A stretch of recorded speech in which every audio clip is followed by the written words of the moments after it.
At the same time, gamification it's not about playing games. It's actually about human behavior and psychology.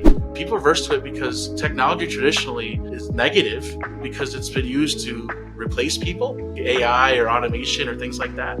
It's also used to track people's mistakes. It's that we are making people and workers feel like that they're being seen and valued and not just watched.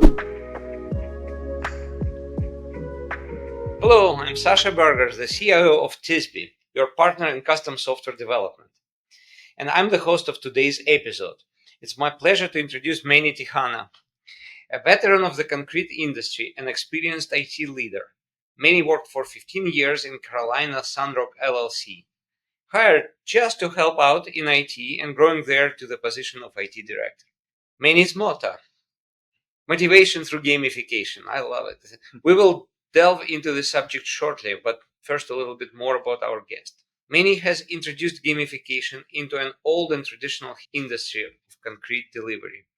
He started a gamification company called Rocket Start, dedicated to gamification of concrete delivery, which through these years developed a revolutionary digital environment, providing motivation, encouragement, and discipline to concrete vehicles drivers. This technology elevated the driver's job, improved workers' retention and productivity, and last but not least, made the job more enjoyable for hundreds of people. That's pretty big. Yes. In a partnership with Tennessee Concrete Association, Manny was one of the creators of Concrete Quest, an educational computer game designed for high school students to learn and hopefully develop an interest in concrete professions. Manny, we have so many interesting subjects to cover with you. Thank you so much for being here. Yeah. Pleasure being here. Let's dive into our questions. All right, go for it. Historically, construction companies spent an average of 1% of revenue on IT. That's tiny. When you were with Carolina Sunrock LLC, you brought a modern management approach to traditional industry, where things are very old-fashioned, and digital transformation is at a slow pace.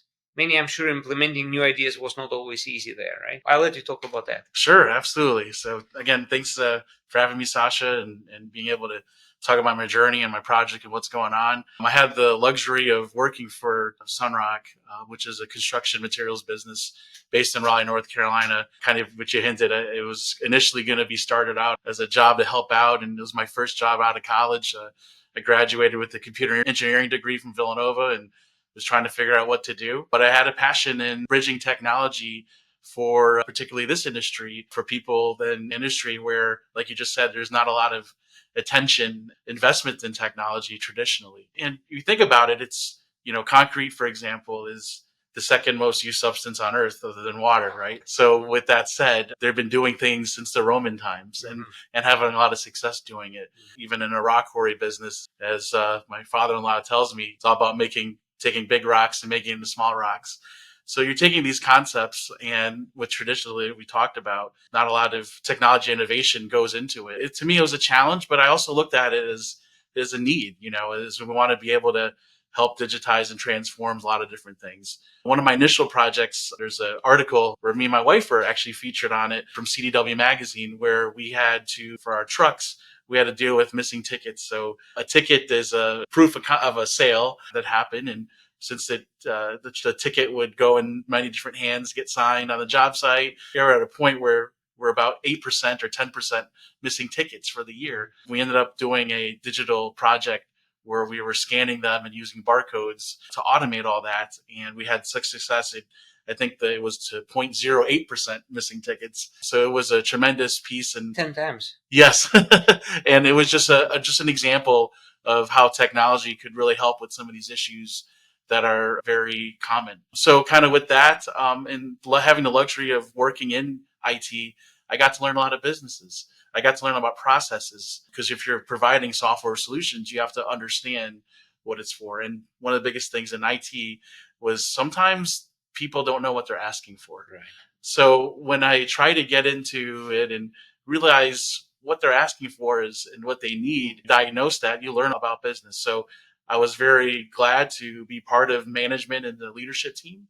And from there, introducing things like you just said, drive cameras. We had GPS systems and advanced dispatching systems. We also did a lot of cool work in social media and traditional marketing, like television commercials and radio ads, and leaving that as a legacy on the work for people to continue to do that. Our biggest thing was to help grow the business. Construction is in its whole is a very still lucrative business, but right now in 2024, we still have 500,000 workers needed there just to keep up with the demand. With that said, and the high turnover rates, that was just a big passion of mine, is how do we keep employment? How do we keep the business keep flowing?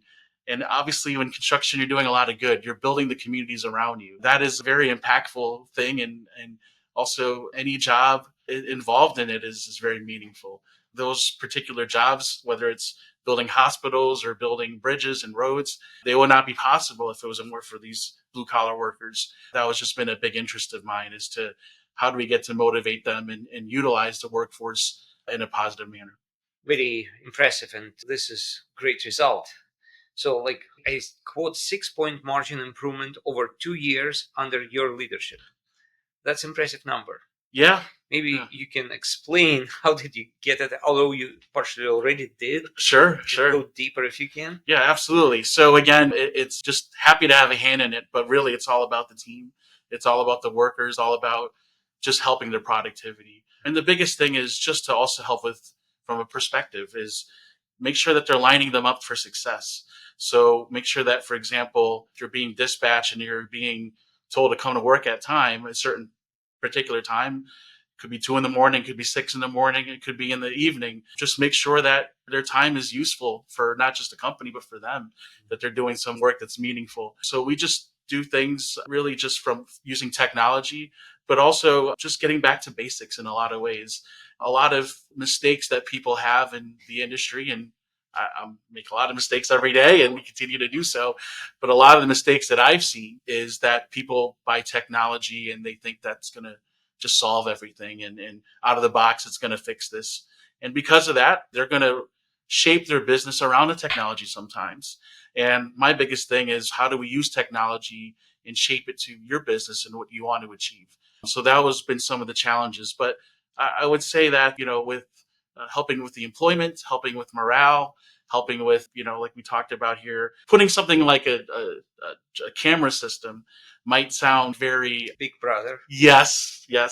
And that we're watching you. So my whole thing is, we need to be able to show them the good about it. Mm-hmm. It's not that we're going to help you if there's a dispute or an accident.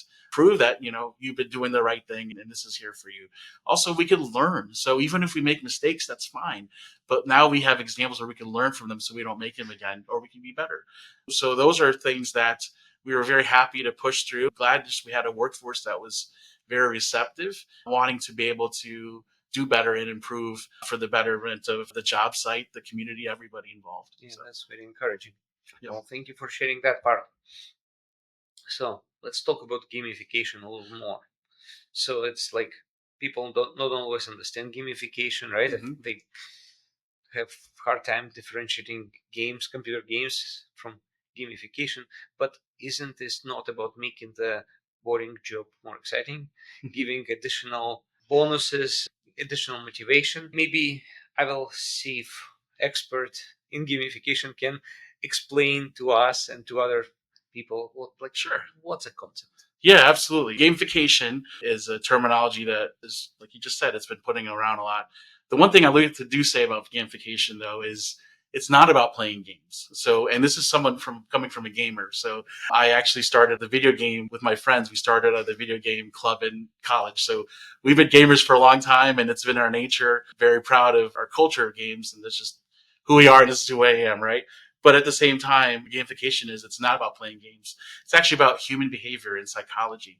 It's about trying to incentivize or be able to put the tasks and goals at hand in a measurable way, and also in a way that you could make it fun and you want to achieve more. The passion with gamification started at a young age, but more so, you see examples today of app-based learning using gamification, or even brand loyalty products like Target or different type of companies, or Starbucks, where they're going to want to use their app so that you could be loyal and use their product. So these are all concepts that's been out there for a while, but now we want to basically use those concepts for work and use those concepts for your employment, and also to be able to excel by showing progress, by showing your earning badges and different things like that. So I would comment on that saying that, our brains are wired to play the game a little bit more than just doing the work, right? And if you convert work to the game, just kind of plays a little bit better with our subconsciousness and maybe consciousness and just our behaviors. And this is a way to open the productivity, open up people to more enthusiasm, and just make the job fun. So I say maybe we can now switch to the Rocket Start. I'm gonna read something. Yes, go for it. Okay, Rocket Start.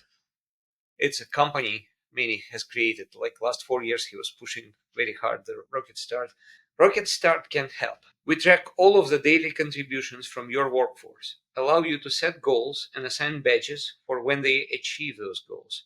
With our rewards storefront, your staff can redeem their hard-earned points for over 1,000 options, including Amazon items, booking vacations, or buying tickets for live events. We can help reshape your culture through positive engagement, because the best retained workers are ones that motivated for success. Wow, this is simple, but not really simple. Tell us more. Right. So we got the idea from my previous life and working. I'm very proud to say I'm a company cheerleader in a lot of cases. So I like to really help with trying engagement and understand it. But also there's a big reason for it. Basically, there's a 38% turnover rate right now in the concrete industry. The median age is 47 years old. And at the same time, there's concrete companies, they're turning away 70% of business simply because they don't have enough drivers or workers in there. So when I started to look into all these different things and started to be able to analyze the technology, analyze gamification and the usage of it, I just said, why don't we just have a raffle? Why don't we have a raffle and we'll spend $200, $300, $400 for a TV, start doing raffling different things off for different types of achievements. It could be attendance, it could be trips, it could be amount of yards delivered or things like that. So we started it simple, and you would be surprised to see what people would do, not only to get the item, item is also cool, TV's cool or things like that, but also just to be able to say that they won and that they beat their teammates. So we are now talking about the people averaging 48 age. Yes, that's correct. They're just taking the pride in the game achievement. Yeah, absolutely. And that was the interesting thing, to your point too, is doing this now for 4 years and being able to engage different workforces. I can't say that from a technology standpoint, it's not just for the young people or anything like that. Engagement and positivity really just, it goes to everybody. Everybody wants to feel that their contributions matter. And although there are different generations, they tend to have different leniencies or tendencies. And we could get into that in a bit too. But it's ultimately, recognition is for everybody, feeling that you've done a well job, especially in, like I talked about before, in these blue collar workforces that we just really appreciate. So, well, great. This is a very cool story, and I love every moment of this. I personally find it heartwarming. Maybe I can ask you, if I know with starting your own business, things are usually not easy. Maybe can you speak about what didn't go right? Yes. Which go bad? Sure. If I'm allowed to ask this question.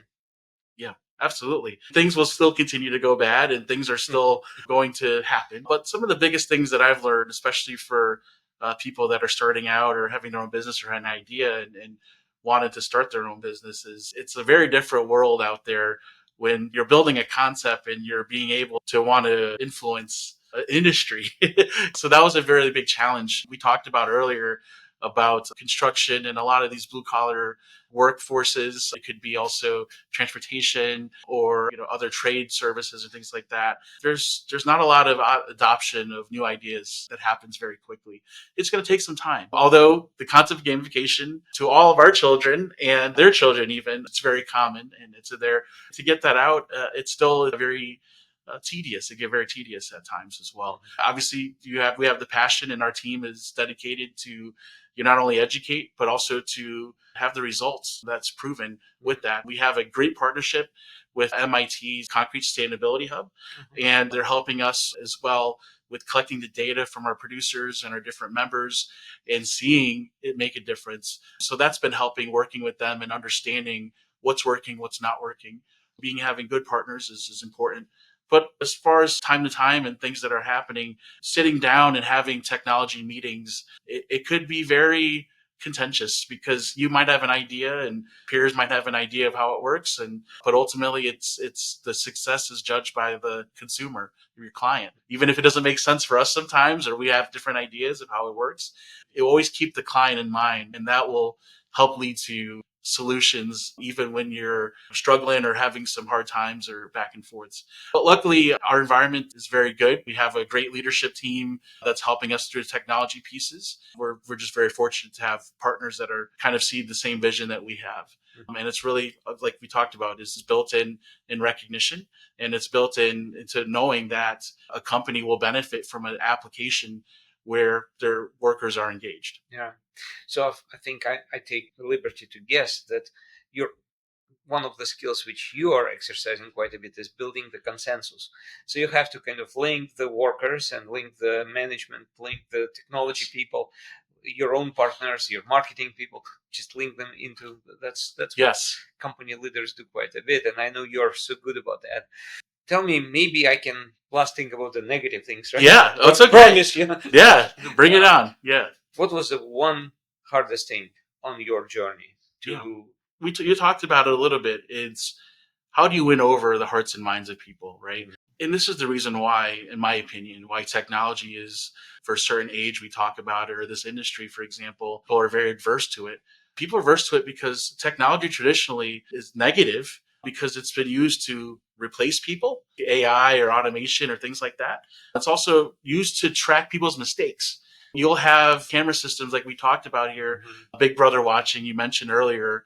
There's a lot of things where people have aversion to technology because it doesn't feel like it's helping them, or it might be hurting them. Yeah, so you had to do something to build their trust, right? Absolutely. To deserve the trust of the worker. Yes. With the camera on. How did you do that? Yeah, absolutely. Give us some examples. So that's the key part of Rocket Start. It's that we are making people and workers feel like that they're being seen and valued and not just watched. So what that means is we're going to track every contribution, like we talked about earlier, anytime you come to work on time, every load you do, every trip you do, every time you help someone out, go above and beyond. We could track all the good part for using technology, using data, but also having data that's beyond the capturing badges that are kind of beyond the GPS systems and things like that. And that's the kudos from your manager, being able to say, hey, thank you for helping out on Saturday or contributing to this project, or thank you for going above and beyond and helping with the safety demonstration. And now we have a mechanism that not only tracks it, recognizes it and uses it, but also we could have both meaning for it because it's going to appear on their profile, and that badge is going to stick with them, and they're going to have that as, oh, he saw me doing this type of stuff. I think what you just said is a valuable takeaway from many people who are trying to use technology in the collective, in the workers collective, where you have to be able to demonstrate the positive thing, the positive impact. And thank you for explaining it so well. Yeah, absolutely. Absolutely. Now let's talk about the technology journey, right? Our favorite subject. How was your technology journey? What are the things to avoid or maybe things to repeat on your journey? Yeah, absolutely. From a technology standpoint, our journey, so we knew we wanted to be an app-based product simply because that's where everybody's using, especially as we're trying to engage people that are traditionally not, we talked about, they're adverse to technology, and also that they're don't have the best expertise in that. So we want to create something that's simple and that's being easy to use. So that was one of the first things is, how do we make an app that's ready, available? Some things that I've understand and worked through now as we're going through different products and iterations over time, all the different challenges of trying to be compliant, different challenges with making sure that your app is usable in a whole bunch of different phones and formats and operating systems and things like that. And also what's been used to me, and as I'm going through this journey, is accessibility. So what I mean by that is there's a lot of folks, just to be honest with you, that work in blue collar work that may not have all 10 fingers and 10 toes, or they might have vision issues and things like that. So they put some awareness on how do we bring engagement and the technology to those folks as well. So that was enlightening, going through some of those challenges. And then also just some other examples is, having the vision and making sure that your team sees a vision and being able to execute it. So if you're not on the same page, it's not going to work. Really, it's about, from a financial standpoint, it's working with partners where you feel that you're getting good value from workers, from consultants, from everybody involved. It's, you want to make sure that that value is there. So value is a perception. You could be quantified and you could see what value is, sure. But when it comes to certain times where it's unquantifiable, you want to make sure that that value is there as far as what are you getting out of it and what you could afford and what you have at the time as resources. Hey, look, this is simple, but this is very valuable thing, right? Value has a value. In other words, if you don't feel like a business owner, like a cheerleader for your business, you don't feel you're getting value, I don't think there is a good chance for this project to finish smoothly, right? That's correct. Yeah. So let's go to Concrete Quest now. Concrete Quest is an interesting initiative which kind of grows out of Rocket Start. And I wonder, how did you arrive to this idea? It's so cool. I want you to describe it and tell us a story. Very cool. It's kind of the natural progression with Rocket Start.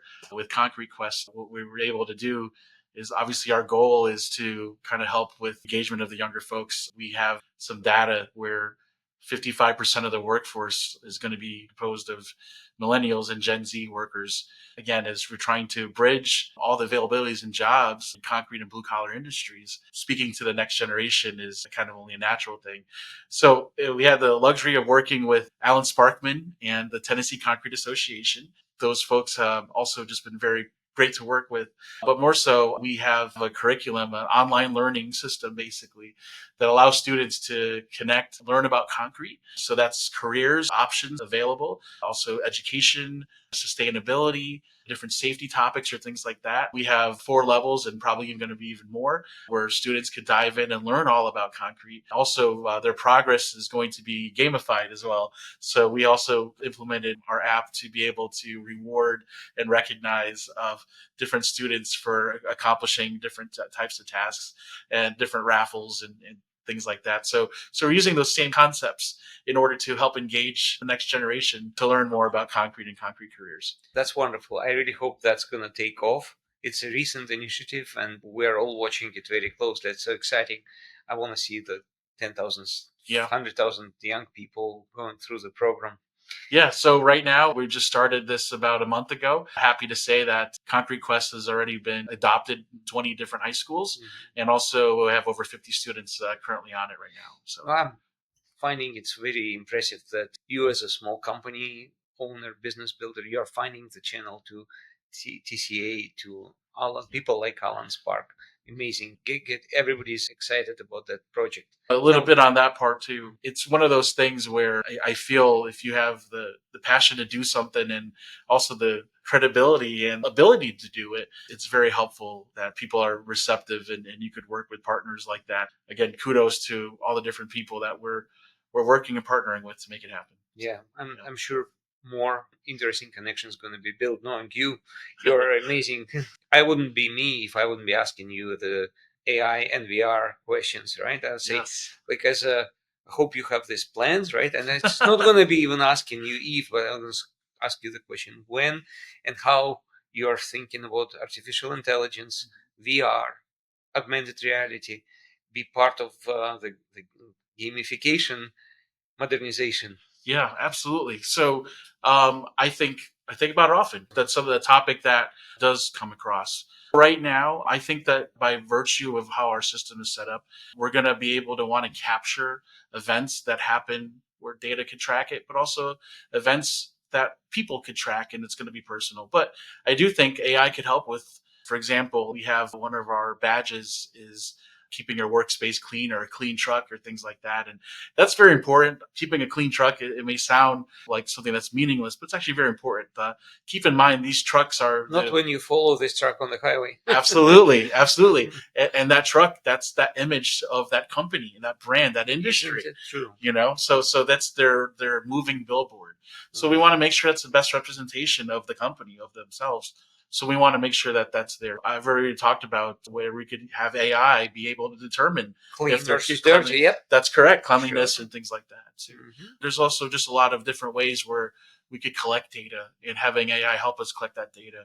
But what we're also kind of engaging now is we're doing gamification and education in the online platform like Concrete Quest, getting into safety moments and we're already giving badges today on different safety events. And my whole thing about safety, it's very hard to reward safety. So we all tend to want to say we want to be safe and strive for safety.